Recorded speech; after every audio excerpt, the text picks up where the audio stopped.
প্রিয় বন্ধুরা, এই ড্রামার প্রথম ২ পার্ট আই বাটন আর ডিসক্রিপশনে দেওয়া আছে, তোমরা গিয়ে দেখে আসতে পারো। সেখানে আমরা দেখেছিলাম কুকিং শো এর জন্য হুয়াং সুকে ভুল বোঝে, কিন্তু পরের দিন হুয়াং কোনোভাবে জানতে পারে কুকিং শোয়ে মিনমিন নিজেই বাদাম মিশিয়েছিল। আর এটা জানার পর তো হুয়াংয়ের ভীষণ রাগ হয়। অন্যদিকে সু ইয়ানজির একটা চিঠি পায়, তাকে পার্কে দেখা করতে বলেছে। সু যখন পার্কে যায় সে দেখে সেখানে ইয়ানজি নেই, মিনমিন আছে।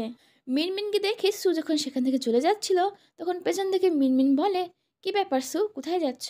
মিনমিনের মুখে নিজের নাম শুনে সু তো ভীষণ অবাক হয়ে যায়। মিনমিন বলে, অবাক হওয়ার কিছু নেই, আমি তোমাকে প্রথম দিনই চিনে গিয়েছিলাম, আর কুকিং শোতে আমিই তোমাকে ফাঁসিয়েছিলাম।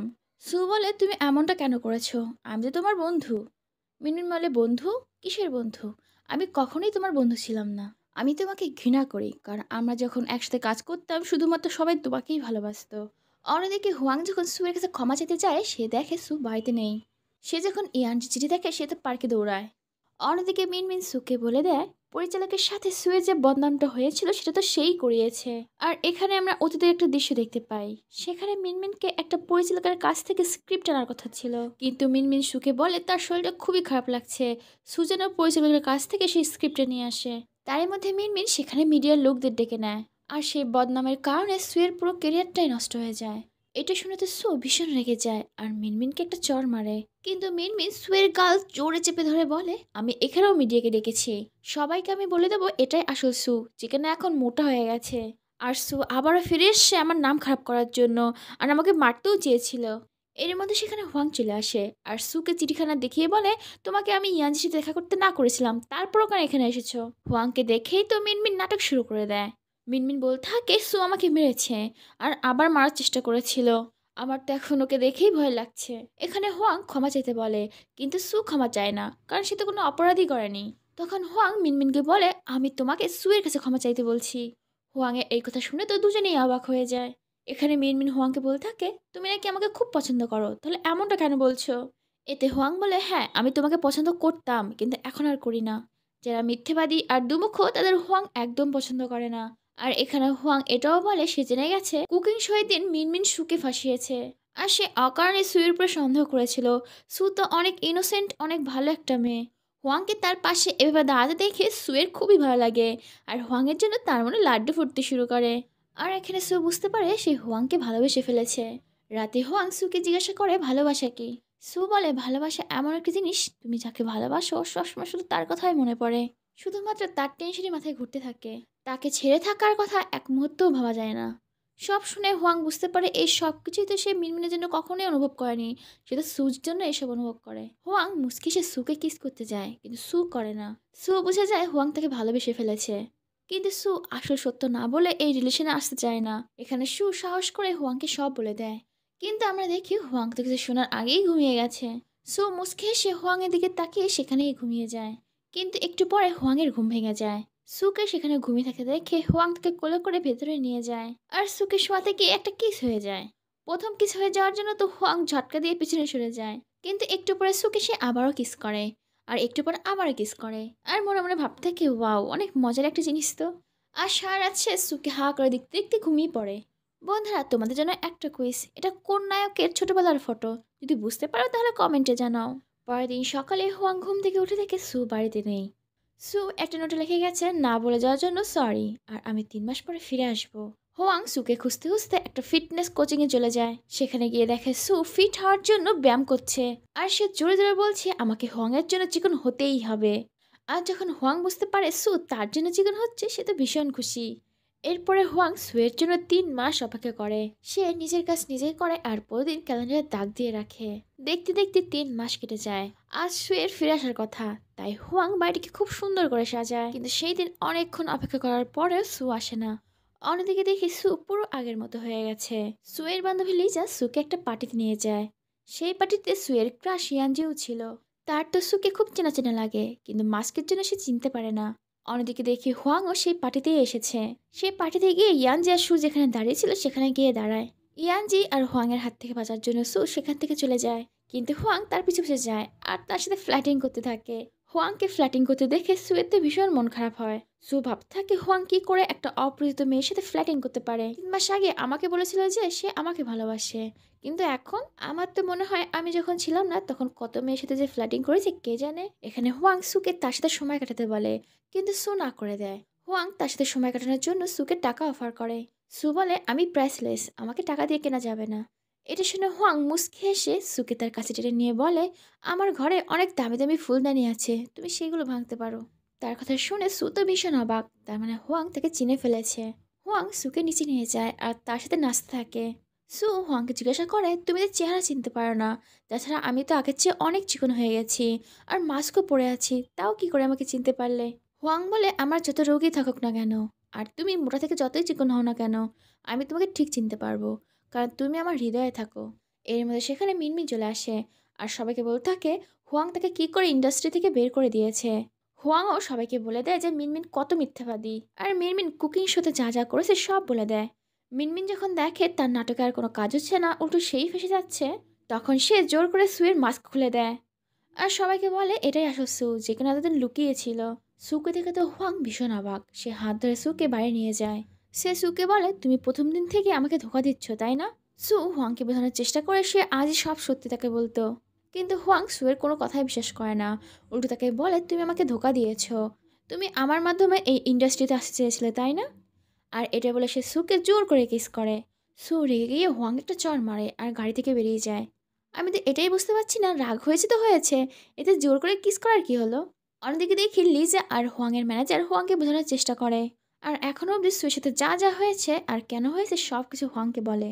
অন্যদিকে দেখি সু যখন বৃষ্টিতে ভিজছিল তখন ইয়ানজি ছাতা নিয়ে আসে আর তার কোটটা সুকে দিয়ে বলে, আমি সরি তোমাকে তখন বিশ্বাস না করার জন্য, আর হোয়াং যেটা তোমার সাথে করলো ওটা একদম ঠিক করেনি। এটা শুনে সু বলে, হোয়াং অনেক ভালো একটা মানুষ, যখন তাকে কেউ বিশ্বাস করেনি তখন সেই তাকে বিশ্বাস করেছিল। এর মধ্যে সেখানে হোয়াং, লিজা আর তার ম্যানেজার চলে আসে। সুকে ইয়ানজির সাথে দেখে তা তো মাথা গরম হয়ে যায়, সে তো ইয়ানজিকে মারতেই যাচ্ছিল, কিন্তু হোয়াংয়ের ম্যানেজার হোয়াংকে আটকায়। এদিকে হোয়াং সুকে বলে, চলো বাড়ি চলো। সু এখনও হোয়াংয়ের উপর রেগেছিল, তাই সে তার সাথে যায় না। এটা দেখে হোয়াংয়ের খুব রাগ হয় আর সুকে অনেক কিছু শুনিয়ে সেখান থেকে চলে যায়। এদিকে লিজা সুকে তার বাড়িতে নিয়ে আসে আর তাকে বলে, তুমি ইয়ানজি থেকে দূরেই থেকো, যখন তোমার খারাপ সময় ছিল তখন তো সে তোমাকে বিশ্বাস করেনি আর এখন এসে ভাব করতে, তুমি শুধুমাত্র হোয়াংয়ের কথা ভাবো। অন্যদিকে হোয়াং এখনও রেগেছিল যে সু এখনও ইয়ানজির সাথেই আছে, কিন্তু ম্যানেজার হোয়াংকে বলে লিজার সাথে সু গেছে। এটা শোনার পর হোয়াংয়ের একটু ভালো লাগে, কিন্তু তারা দুজন একে অপরের প্রতি এখনও রেগেছিল। আর এই রাগের চক্করে 1 মাস কেটে যায়, তারা এখনও একে অপরের সাথে কথা বলে না। এরপরে দেখি সু যখন ড্রামার শুটিং করছিল সেখানে হোয়াং চলে আসে তার সাথে কথা বলার জন্য, কিন্তু সু এখনও তার উপরে রেগেছিল, তাই তার সাথে কথা বলে না। অন্যদিকে হোয়াংও নাছরবান্ধা, সে সুয়ের সাথে কথা বলবেই বলবে, আর এই কারণে হোয়াং সেই ড্রামাতে ছোট্ট একটা রোল নিয়ে অ্যাক্টিং শুরু করে। এদিকে দেখি শুটিংয়ের মাঝে ইয়ানজি আসে আর সুকে বলে, প্লিজ আমাকে ক্ষমা করে দাও, আমি তোমার সাথে আবারও ফ্রেন্ডশিপ করতে চাই। কিন্তু সু বলে, আমি অন্য একজনকে পছন্দ করি, তাই আমি তোমার সাথে কোনো যোগাযোগই রাখতে চাই না। শুটিং শেষে সু যখন বসেছিল তখন তার পাশে হোয়াং আসে আর সুয়ের কাছে ক্ষমা চায়। এখানে সু হোয়াংকে ক্ষমা করে দেয়, কারণ তারা দুজনেই একে অপরকে ছাড়া থাকতে পারছিল না। তারা দুজনেই একে অপরকে প্রপোজ করে যখন কিস করতে যাবে তখনই সু অজ্ঞান হয়ে যায়, কারণ সুয়ের খুবই জ্বর ছিল। এরপরে হসপিটালে শুয়ে যখন জ্ঞান ফিরে তখন হোয়াং সাথে সাথে তাকে কিস করতে থাকে। মেয়েটা হোয়াংয়ের তো মনে হচ্ছে সহ্যই হচ্ছিল না, আর এটা যখন ইয়ানজি দেখে সে বুঝতে পারে সু হোয়াংয়ের সাথে ভালো থাকবে, তাই সে সুয়ের জীবন থেকে চলে যায়। অন্যদিকে দেখি হোয়াং তার কোম্পানিতে সুকে কাজ করতে বলে, কিন্তু সু বলে সে নিজের দক্ষতায় কাজ করতে চায়। শুধুমাত্র তাই নয়, হোয়াং সুকে দামি গাড়ি সহ আরও অনেক দামি দামি গিফট পাঠায়। সুয়ের তো এগুলো একদম পছন্দ হচ্ছিল না যে কারো কাছ থেকে এত দামি দামি জিনিস নেওয়া, তাই সে লিজাকে সব কিছু বলে।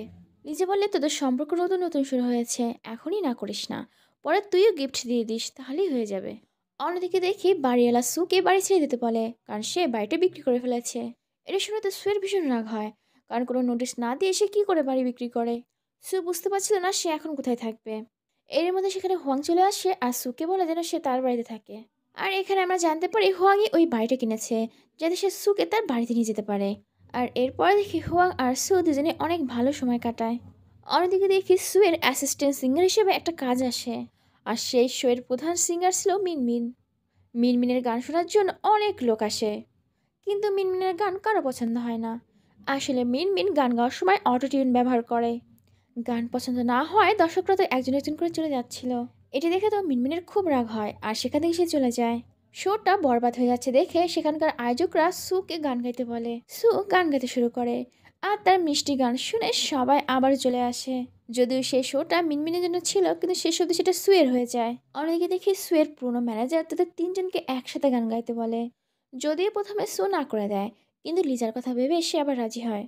আর এরপর দেখি তাদের তিনজনের গ্রুপটা খুব তাড়াতাড়ি অনেক ফেমাস হয়ে যায়। সবাই ভাবে মিনমিন আর সুয়ের আবার বন্ধুত্ব হয়ে গেছে। আসলে তা কিন্তু নয়, তারা তো সবার সামনে বন্ধু হওয়ার নাটক করে। বাস্তবে লিজা আর সু একদলে আর মিনমিন একা। একদিন প্র্যাকটিস শেষে সু আর লিজা যখন খেতে যায়, তখন মিনমিন সুয়ের মোবাইলটা নিয়ে হোয়াংকে এসএমএস করে একটা হোটেলে আসার জন্য। অন্যদিকে হোয়াং তো সুয়ের মেসেজ ভেবে সেই হোটেলে চলে যায়। হোয়াং যখন সেখানে রাখা খাবারটা খায় তখন তার নেশা হয়ে যায়। আসলে মিনমিন সেই খাবারে নেশার জিনিস মিশিয়েছিল। মিনমিন তো হোয়াংয়ের সাথে এটা সেটা করতে চাইছিল। পুরো এক নম্বর একটা বদমাশ মেয়ে। অন্যদিকে হোয়াংয়ের ম্যানেজার হোয়াংকে সুয়ের সাথে দেখে না, তখন সে বলে হোয়াং কোথায়। হোয়াং তো হোটেলে তোমার সাথে দেখা করতে গেছে। আর এটা শুনে তো তারা বুঝে যায় ব্যাপারটা কি ঘটেছে। তারা তিনজনে সেই হোটেলে দৌড়ে যায়। হোটেলে গিয়ে দেখে মিনমিনের হাত পা বাঁধা আর হোয়াং শাওয়ার নিচ্ছে। আসলে হোয়াং মিনমিনের হাত থেকে বাঁচার জন্য কোনোভাবে সে মিনমিনকে বেঁধে বাথরুমে চলে যায়। সু দৌড়ে হোয়াংয়ের কাছে গিয়ে জড়িয়ে ধরে বলে, আমি সব জানি। আর এখানে আমরা দেখি মিনমিন লুকিয়ে ওই সব কিছু ভিডিও করেছে। মিনমিন যখন ওই ভিডিও এডিট করছিল তখন তার কাছে ফোন আসে যে তার গ্র্যান্ডমা মারা গেছে। এটি শুনে মিনমিন তখনই সেখান থেকে চলে যায়। ওখান থেকে মিনমিন যেতেই মিনমিনের সেক্রেটারি সেই ভিডিওটা হোয়াংয়ের কাজিনকে দিয়ে দেয়। আসলে হোয়াংয়ের কাজিন অনেকদিন থেকে সেই কোম্পানির সিইও হতে চাইছিল। যখন হোয়াংয়ের দাদু ওই ভিডিওটা দেখে তখন তাকে সিইও পদ থেকে সরিয়ে দেয়। আর এটা যখন হোয়াং জানতে পারে তখন তার ভীষণ রাগ হয়, কারণ সে এই পজিশন পাওয়ার জন্য অনেক কষ্ট করেছে। অন্যদিকে হোয়াংয়ের ম্যানেজার সুকে ফোন করে বলে যে হোয়াংকে কোথাও পাওয়া যাচ্ছে না। হোয়াং তার ব্যাগে পুরোনো বাড়ির চাবি পায়, আর ওটা দেখে সে বোঝা যায় যে হোয়াং কোথায় আছে। সু যখন খাবার নিয়ে সেই বাড়িতে যায় সে দেখে হোয়াং সেই বাড়িতেই আছে। এখানে সু হোয়াংকে অনেক সাহস দেয় আর তারপরে যায় মিনমিনের সাথে দেখা করার জন্য। সু মিনমিনের কাছে ক্ষমা চায় আর বলে, তুমি যদি এই ভিডিওর আসল সত্যটা বলো তাহলে আমি এই ইন্ডাস্ট্রি ছেড়ে সারা জীবনের জন্য চলে যাব। সুয়ের এই কথা শুনে মিনমিন বুঝতে পারে সে এতদিন সুকে ভুল বুঝেছিল। তাই সে পরের দিন লাইভে এসে সবাইকে সব সত্যিটা বলে দেয়, যার ফলে হোয়াং তার সিইওর পজিশনটা আবার ফিরে পায় আর তার কাজিনকে সে অফিস থেকে বের করে দেয়। অন্যদিকে দেখি লিজা, সু আর মিনমিনের খুব ভালো বন্ধুত্ব হয়ে যায়। এরপরে দেখি লিজা আর হোয়াংয়ের ম্যানেজার যখন বিয়ে করছিল তখন হোয়াং সুকে বিয়ের জন্য প্রপোজ করে। এখানে সু খুশি খুশি রাজি হয়ে যায় আর একে অপরকে কিস করে। আর এখানেই এই সুন্দর সিনেমাটা শেষ হয়।